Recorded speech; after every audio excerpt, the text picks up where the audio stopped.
Hello and welcome to today's webinar. My name is John Garcia. I am the certified health coach, and I'll be taking you through today's presentation. The webinar is called How to Reduce and Manage Cholesterol Levels Naturally. Um, I do want to go ahead and get started to honor everybody's time. And if you do watch the webinar live, feel free to use the chat to ask questions, and I'll do my best to get to them at the end of the webinar. For everyone else's courtesy, please keep your microphone muted, and let's get started. So this is a very hot topic: how to reduce and manage cholesterol levels naturally. Cholesterol is something that affects a large majority of Americans. And I get a lot of clients with high cholesterol. I would say, easily a third to a half of all of the clients that enter my program are dealing with high cholesterol. And there's just so many different, not misconceptions, but just different advice and different information out there. I wanted to go ahead and do this and hopefully help you to get to your clarity, to get to where you need to be on your cholesterol managing uh, strategy, really, is what it boils down to. So I want to start with a presentation breakdown. What you can expect today. We're going to talk about, obviously, what is cholesterol, how does your body produce cholesterol, how does your body use cholesterol, and healthy levels. So those first three things, I'm not going to try to turn you into a doctor, a nutritionist, or anything like that, but I kind of want you to understand, because a lot of people just think cholesterol is bad, right? Too much cholesterol is bad. Maybe you know what HDL and LDL is, but that's usually the extent of people's kind of care about cholesterol. And I can't blame you. I mean, unless you're really studying it, what's the point? But I'm going to get into a little bit of it a little further today, just to help you understand what you're dealing with. And then I want to talk about the cholesterol secret. And really, that's what this whole entire presentation hinges on. I want to introduce something else about cholesterol that I really think most people don't know and don't recognize as a part of the big problem with cholesterol. I'm going to just briefly touch on medical treatments and the use of statins. And then we're going to talk about diet and cholesterol, exercise and cholesterol, stress and cholesterol, alternative to medications, and then I'm going to show you how to download the presentation. So it's going to take maybe 15, 20 minutes. Today's Transformation Tuesday. If you're watching live, today's Tuesday, August the 18th. Again, if you are watching live and you want to ask questions, feel free to ask them in the chat, or you can always email me, John at Uplevel Living, and I'll get right back to you. Now, the objective of today's presentation is really, I just want you to be your own best advocate. We'll get into the disclaimer in a minute, but I want coaching is really the art of the possibility. I want to present some possibilities to you so that if you're dealing with high cholesterol, you don't have a life sentence to medications of statins. Okay, you have you're dealing with a chronic disease that can be reversed through lifestyle. I've seen it happen, and I've seen it happen in my own life, and I'll get into that in a minute. So I really just want to open your mind to some possibilities, be your own best advocate, meaning it's time for you to be in charge of your health and wellness to the point where when you go to the doctor, it's okay to ask him questions. It's okay to ask him why he's prescribing these things. It's okay to say, why is this happening to me? Be your own best advocate, do your research. This is just a part of all of that. Most cholesterol imbalances qualify as chronic diseases, and they are most often a result of our lifestyle. Diet and exercise play a vital role in reducing cholesterol levels, but I think you're going to be surprised about the kind of diets that raise and lower cholesterol. And also very important is managing and controlling stress. And I just want to again open up the possibilities that there may be options other than medical statins to manage your cholesterol. All right, with me so far, we're doing good. The quick disclaimer, this is the I'm going to pause here for for a second and just get the legalities out of it. I'll read it just like it says there. I am not a doctor. I am not licensed to practice medicine. I do not treat or diagnose illnesses. This information is meant for educational purposes only. Before making any changes to your medication, diet, or exercise routine, first consult with your primary care physician. And I'm not making fun of it. Totally 100%. If there's anything in here that you see that I did to help my cholesterol and you want to do it, really consult with your doctor first. Now, I am the resident health coach at Family Medicine in Boca Raton and Palm Beach Medical and Wellness in West Palm Beach under the guidance of Dr. Maisie. He's been a private family practice for 30 years, 30 plus years, highly respected, and has 2 offices here in South Florida. I am also the author of the Midlife Total Transformation Manual and the creator of the 12-week Habit Change Wellness course at uplevelliving.com. That is also my habit and health coaching private practice. Again, you can reach me at John@uplevelliving. And I just want to leave you with this footnote before we get started.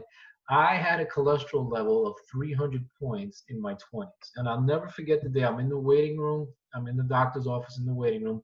And the nurse comes out, or the MA, and she calls my name. My legal name is Juan Garcia. So she calls for Juan Garcia. And I get up, and she's like, no, this can't be. You know, like she's looking for either a very obese person or a much older person, but you didn't expect a man in his 20s, relatively, you know, skinny, or at least at a good weight at that time, to have cholesterol in the 300s. So what was going on? Well, let's talk a minute about what cholesterol is. It's a waxy, fat-like substance that's found in all the cells in your body, okay? Since it's a fatty substance, this is interesting, it doesn't mix well with the blood, so it travels in our blood via a protein wrapper. It's kind of like a bus. Cholesterol actually has to hop on from the liver to wherever it needs to go in this protein wrapper. It's known as a lipoprotein. So we often hear about HDL and LDL cholesterol, and these things aren't actually cholesterol, you know, but rather the wrappers that transport the cholesterol. So HDL and LDL are these lipoproteins, and inside is the cholesterol going for a ride because it doesn't mix well with the blood. So HDL, some people know what this is, and you know, when you get your blood results back from you know, the lab, you want to have a higher HDL because that's the high density lipoprotein, and it's considered the good protein, the good cholesterol, because it mops up the excess cholesterol or the LDL and it brings it to the liver for disposal. So it's basically the bus going back to the liver. Now the LDL is not bad. It's what takes the cholesterol out of the liver to the body. So it's the transport out. It's the, you know, it's the A train going out, and then the HDL could be, you know, the other train line coming back in. So I want you to understand that the HDL and LDL are not actually cholesterol. They're high density, you know, lipoproteins and low density lipoproteins. So they are the carrier of the cholesterol. So we're good with that. I just want you to really kind of, you know, it's kind of cool stuff. Your body produces almost all of the cholesterol that's in your body. The liver actually makes 85 to 90%. Some as low as 80%, some as high as 95%. So it's really a large majority of all the cholesterol you need and produce is being made by your liver. And only about 10 to 15% is made up of our diet. All right. So I want to throw this out there here nice and early and just kind of plant the seed as we move on. But in almost every modern study, eating cholesterol, right, does not raise cholesterol. And that, I think, is one of the biggest problems or myths or things that, you know, that we have been told. And I'm not saying that you've been sold a lie, but it's just like eating fat doesn't make you fat. Eating cholesterol doesn't necessarily raise cholesterol. Very few people are that sensitive that eating cholesterol can raise it. So this is not for everybody, but in general, eating eggs, eating eggs in moderation should be fine. This is for the healthy individual with a healthy liver. Studies have shown that a drop in blood cholesterol and weight, starting from a BMI of 35 to 40, in people eating 3 or 4 eggs per day, if they stuck to a grain-free diet or otherwise reduced their carbohydrate intake. So that's a very big if. So eating the eggs with a very low carb or no grain diet actually reduced cholesterol levels. How about that? So I just wanted to plant that seed and get you either annoyed or excited, but we're gonna move on here. So now, if you Google what your body needs cholesterol for, this is really interesting. These 4 things always come up. These 4 things are the most common uses of cholesterol by the body. Number 1, it builds the structure of cell membrane. So again, it's in every cell membrane, and it builds the structure of cell membrane. So hello, we got trillions of billions of cells in our body. That's pretty important job, okay? So cholesterol, thumbs up, you're doing your job. That's amazing. Two, it makes hormones like estrogen and testosterone and adrenal hormones, meaning your sex life. Cholesterol is going to be very important in as far as that. Number three, it helps your metabolism work efficiently. We all want a fast metabolism. We all want a well-working metabolism. We know after, as you get older, your metabolism slows down, but cholesterol is essential for it, and it's essential for your body to produce vitamin D. Look at all these awesome things. Plus, here's a super awesome one. It produces bile acids, which helps the body digest fat, and absorb important nutrients. So your digestion is like everything. It's where, all of the, you know, kind of obviously the absorption of vitamin and minerals are going to happen. If you don't have the bile to mix with the acid, that's what creates this explosion in your stomach basically, and that's what separates all the vitamins and minerals so your body can digest it. Without the bile acids, none of that's going to happen. So I mean, four super incredibly important functions that cholesterol has in the body. And here's a note: current medical guidelines state we should keep our cholesterol level below 200, and if you break it down, LDL less than 100 and HDL more than 60. That's the optimum combination. Now I'm going to get into that a little further later because those numbers have changed not as of recently. Now, here's the big cholesterol secret, and here's what this entire webinar is about. This is something that, again, I want to open to the possibility of it and maybe look at this entire struggle with cholesterol a little differently. Did you know that the body uses cholesterol to fight inflammation? It's amazing to me that no one talks about this. You have to really dig deep in your searches and your research to find this. And unless you're really dedicated to this field, it's not something most people know. It's not something doctors talk about in the office. It's not just commonly shared knowledge. So we're going to kind of go through this together. The body uses it to fight inflammation. The current view is that cholesterol causes plaque, right? And plaque buildup is not good in the arteries. But if we consider that cholesterol is the means to keep inflammation under control, we find a different explanation. So inflammation can result from a lot of things: lack of antioxidant-rich foods, exposure to chemicals, imbalances in cortisol, insulin, and glucose. So as inflammation causes harm to arterial walls, our body attempts to patch up the problem. Think of it as there's a fire going on, right? And the fire is either because of lack of antioxidant rich foods, or maybe inflammatory foods would be a better word, or there's imbalances in cortisol. So something's going on, it's causing inflammation, there's a fire. Your body has to send the firemen out there to turn off this fire. Well, that's what the cholesterol is. That's what the cholesterol is trying to do, is trying to patch up or turn off these fires. So our liver produces more cholesterol so that it can form a band-aid on these irritants. So let's say, turning off the fire. Cholesterol is not in itself the problem, but rather is there to resolve the damage resulting from other causes. So I'm going to, quick side note, when you take a statin, and we'll talk a little bit more about that in a minute, but when you take a statin, it's telling you, it's actually shutting off the production of cholesterol in your body. It removes an enzyme that your body needs, or blocks an enzyme that your body needs to create cholesterol. So now you have a fire, and the statin is stopping your body from creating the cholesterol. So that's really not going to ever cure or the cause, the fire, which is, for the most part, a lot of times inflammatory foods and things like insulin and cortisol that can be caused by stress. All right, that's a lot right there, but we're going to break it down a little further. So high cholesterol may occur due to additional underlying imbalances.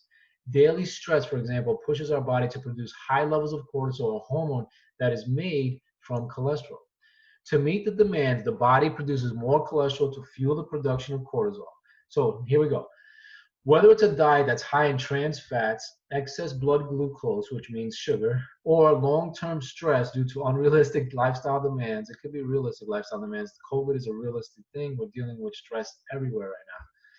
So looking at the whole picture is always important in addressing cardiovascular risks and disease. So that's what I'm trying to get you to do here, and that's what I'm trying to get you to understand, that the high levels of cholesterol in your body can very well be it trying to repair itself, repair the inflammation, and not because you're eating all of this cholesterol. All right. So let's talk for a minute about the statin drugs. If you're out, if you have high cholesterol, there's a good likelihood that you're taking a statin drug. I'm not talking about side effects in this webinar here today, but you know the side effects, and if you're not sure, you can look them up. But side effects can be severe, can be very, debilitating. It's not the pretty side of taking these statins. But here's a little aha moment, if you will. Pfizer's Lipitor is the most profitable drug in the history of medicine. At its peak in 2006, yearly revenue for Lipitor exceeded $12 billion. But wait, there's more. Despite their patents recently expiring, revenue for statins is still expected to rise, with total sales on track to reach an estimated $1 trillion by 2020. So that's where we are right now. Statins are very big business. What happens if I create a cure for cholesterol? What happens to the statin industry? We don't want to be cynical. We know there's doctors that are doing amazing jobs. And my doctor wants his patients to work with me because he wants them off the medication. The thing is, he knows that no statin is going to cure cholesterol. It does what most medications do, just manage the symptoms. Okay. But that cause of that cholesterol firing to turn off the fire or shooting out, turn off the fire, is not going to be resolved by the statin. And I think another little interesting thing is recently, the acceptable level of cholesterol was around 220, and now all of a sudden it was lowered to 200. By doing that, another 13 million Americans, adults, are now considered high cholesterol. Guess what's going to happen when they go to the doctor's office? They're going to be prescribed statins. So take that for what it's worth. I'm going to talk a little bit of how I lowered my cholesterol from 300 in my 20s to now, in the 200 range. And again, going back to what we discovered, that cholesterol is being used by the body to fight inflammation. My goal for you is what I did for me is lower the inflammation that's in my body, right? It makes sense. That's what's causing the fire. That's what's causing the damage in the arteries, and that's what's causing the cholesterol to go and try to patch it up. That's why when the doctors said in the 50s and 60s that they see a lot of cholesterol and plaque in the arteries that cause the heart attack, but what caused the cholesterol to be there in the first place? What made it build up so much? Well, it's trying to deal with all this inflammation. And in American diets, a lot of foods are highly inflammatory. So let's start with the number one thing to avoid or reduce: sugar and high fructose corn syrup. It is alien to the body. It is an inflammatory food, or it's not even a food. So when you reduce sugar, now a can of soda is 40 something grams of sugar. It's basically all of the sugar that you need in an entire day. One can of soda. We know that breads and pastas and a lot of foods break down to sugar. We're having hundreds of grams of sugar a day. All of that is causing inflammation in our body, plus a lot of other things, right? With blood pressure and even obviously diabetes. So, really, it's tough. A lot of us are addicted to sugar because it's actually as much of a drug as a regular addictive drug. It releases endorphins in our brain, and it causes this chemical reaction that makes it very, very addicting. Hello, that's why food companies have added it to just about everything. So number one thing you can do to lower inflammation is to reduce the sugar and high fructose corn syrup in your diet. Number two is artificial trans fats. So, it's getting better with French fries and fast food places. They're not using as many trans fats. There's a legal limit and legalities to trans fats, so it is really being aggressively removed. But it's still something you need to watch out for because it also comes in the form of partially hydrogenated vegetable oil. So they hide it in this partially hydrogenated vegetable oil, which can be in popcorn, which I love, certain margarines, vegetable shortenings, and then packaged cakes, cookies, and pastries. So look at that ingredient label. If it says partially hydrogenated vegetable oil, put it back. Don't eat it. Just don't eat it. Vegetable and seed oils. So vegetable oil, switch to avocado oil and olive oil, and especially avocado oil for cooking because it has a very high burn point of 500 degrees. So if you're doing anything that's really high heat, use the avocado oil, it won't break down as much and it won't turn into this, you know, type of oil that's going to, you know, be more inflammatory. Number 4 is another big one, refined carbohydrates. So candy, bread, pasta, pastries, some cereals, cookies, cake, sugar, so, you know, like the bulk of like what we love, right? And because this is America, and you know, candy, bread, pasta, pastries, cereals, cookies, cake, they're everywhere. They're everywhere. And you got to look for the added sugar and flour. Those things, it's processed at, well, we're not even, well, yeah, refined, and it's going to cause more inflammation in your body. Again, more inflammation, more cholesterol. Excessive alcohol, you know, there are a lot of studies that a drink or two for a man or one drink for a woman has actually positive, a lot of different positive results and effects, including lowering cholesterol. But definitely beyond that, you start to have detrimental effects. So you want to really moderate your alcohol consumption. Processed meat. So this was a tough one for me. I'm a big meat eater. I love meat. Um, and sausage and bacon are on the top of my list. Ham, not so much. Smoked meat, not so much. Beef jerky, not so much. But sausage and bacon are. And so processed meats contain more of this advanced glycation end, so AGEs. Interestingly enough, it's called age. um, and they're formed by cooking meats and some other foods at high temperature. So again, that high temperature seems to create this breakdown. And they're also known to cause inflammation. So, you know, there's 6 right there. Well, there's 6 groups. There's probably hundreds of foods that fall into you know, these 6 groups.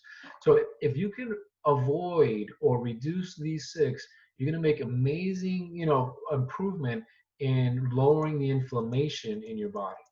So now, if you're taking that out, what should you add? Well, you know, a lot of this has common knowledge, but we're going to go through it real quick. Um, Fruits and veggies, variety of and lots of color. You know, vitamin K rich stuff like spinach and kale really help to curb inflammation. So does broccoli and cabbage. And then things that give, you know, fruits and veggies like that color. So cherries, raspberries, blackberries, that pigmentation also helps fight inflammation. So the colorful stuff is good stuff. Whole grains, even though this is good, I would, you know, keep it on the 20 side of the 80-20 of your diet. So oatmeal, brown rice, whole wheat bread, and other unrefined grains. There's a bread called Ezekiel bread that's really good for you. It's in the frozen section, usually in some of the better supermarkets, Ezekiel bread. If you're going to have it, try to find that. Flax seeds are also great to reduce cholesterol. I put that in my smoothie. Beans, you know, love beans. Just had some black beans with some quinoa for dinner tonight. They're high in fiber. They're loaded with antioxidants and other anti-inflammatory substances. Nuts, healthy fats, and eggs. You know, these are the avocados and the olive oils, and you know, again, eggs for a healthy person it actually helps reduce cholesterol. And nuts just have these great oils, and again, they're healthy fats, great for anti-inflammatory. Fish, you know, pretty much salmon, tuna, you know, tuna, be careful. Sardines are great. The tuna can have some mercury. So, you know, wild caught tuna, wild caught salmon, definitely try to go for wild caught or organic whenever possible. Sardines are good, mackerel's good. It's just the smaller fish have less chemicals in them. Um, and then it's a shame that we have to say that because I love fish and you would just think all fish is good. But you know, there's just studies about tilapia and some other fish that really just have a lot of toxins and you should stay away from them. Excuse me. Herbs and spices. You know, I have a black tea with chai, black Thai tea, which has a lot of spices and turmeric and all this great stuff. So add some of that black teas and green teas to your morning. You know, cook with turmeric. Curcumin is great for anti-inflammatory. It's one of the most powerful anti-inflammatory herbs you can use. So if you have it as a supplement, I put it in my smoothie or it's in my tea. You know, I know that I'm doing some great things there to reduce the inflammation. Sorry about that. Okay, moving on. So we saw what we should take out as far as inflammatory foods, and then we talked about some anti-inflammatory foods. And then, so that's the diet part. The next part is the exercise part. You know, I really believe the exercise is the real needle mover in this whole lowering cholesterol thing and managing it at a lower level. So for me, I'm very consistent, and I do about 45 minutes a day, and I do pretty intense workouts. So, you know, it's just flushing the blood and oxygenating it and just raising your blood, your heart rate. And it's just moving things around and keeping things going and keeping things flowing. If you're sedentary and you do all the diet stuff without the exercise stuff, you will not get the full benefit of this lifestyle change and this cholesterol lowering tips that I'm giving you. So moderate physical activity can help raise high density lipoproteins, the good cholesterol. So with your doctor's okay, all right, we want to work at least 30 minutes of exercise 5 times a week. We all have at least 30 minutes of unproductive time that we could just turn it into exercise time. And then you want to at least go heavy 20 minutes at least 3 times a week. So it's super important. If it's not something you're used to, I can help you create an exercise habit. I can help you show you how to take it from 5 minutes a day to where you get to this point. All right. But adding physical activity, even in short intervals and times, it can help you begin to lose weight. So, brisk walks during your lunch hour, riding a bike to work, playing a favorite sport, finding an exercise buddy. These are all things that most of us can do. COVID times are difficult, but there's really no excuse to not exercise. And then the third part is, super important, and it's maybe something you didn't expect, but it's stress. And in my program, the 12-week habit change program, and in my health coaching, I talk a lot about managing and controlling stress, because stress and inflammation are really like unmanaged stress and unmanaged inflammation are like the root cause of pretty much all our chronic diseases, which lead to, early death through other diseases. So stress and cholesterol also have a connection. So studies found that stress is positively linked to having less healthy dietary habits, a higher body weight, and less healthy diet, all of which are known risk factors for high cholesterol. This was found to be especially true in men. Another study focused on over 90,000 people found that those who self-reported being more stressed at work had a greater chance of being diagnosed with high cholesterol. This may be because the body releases a hormone called cortisol in response to stress. So we spoke about that at the very beginning of the webinar. So high levels of cortisol, that hormone, from long-term stress may be the mechanism behind how stress can increase cholesterol. Adrenaline may also be released, and these hormones can trigger that fight or flight response to deal with stress. The response will then trigger triglycerides, which can boost bad cholesterol. I didn't get into triglycerides in this webinar. We could talk more about it, on another one. But I just want you to understand the link between unmanaged, uncontrolled stress and raising cholesterol because of the resulting cortisol that's being produced. All right. So the answer, you really have to look at managing, controlling stress better. And for me, I turned to something called Qigong. It's a Chinese meditation, form of meditation. And I actually do a thing on YouTube called Yochi. So it's a combination of yoga and Qigong. And bottom line, it's deep breathing, it's stretching, it's kind of releasing a lot of stress that's pent up through these exercises. And of course, just traditional meditation is very good. Walks tend to just really incorporate a lot of the principles behind a lot of these exercises. And things like stress reducing baths, warm baths, tea, massages, essential oils, being out in nature, being creative, things like this, where you just got to take time to disconnect. If you're going to make yourself a priority, you got to take a little time to disconnect, and you need to do this every day. So I normally do it in the morning, and so when I wake up, and it's only 15 minutes, 20, sometimes I go 30 minutes, that's the max. But it just sets up my whole day for success. It obviously is relieving the stress, and it's just allowing me to better manage the rest of the stress that's going to come through the rest of the day, because it's a stressful world. You're never going to stop the stress from coming at you, right? All we can do is manage our response to the stress, and that managing of that response is going to go a long way to helping you help manage, and reduce cholesterol levels. Now, one other thing, supplements, I have taken some, and I do believe in supplements, right? But I don't believe in supplements alone without everything else we just spoke about.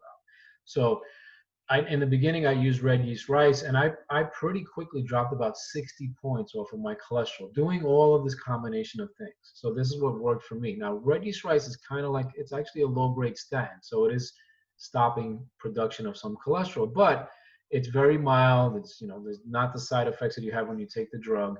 And for some people, it is same thing with any of these supplements. They don't go for everybody, but for some people, after 3 months, you see this change, this reduction in cholesterol, which happened for me.